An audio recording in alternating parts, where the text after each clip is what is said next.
The love that reclaimed us, restored to serve. Praise the Lord.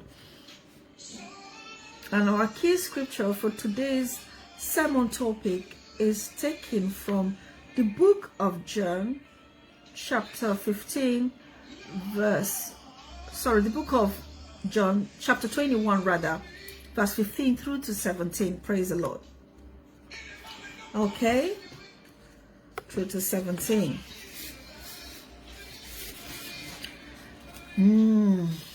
Youths, I want you to find time to read that beautiful scripture, but I would want us to, are you welcome, Naida? How are you doing? I'm fine. It's so long, I know.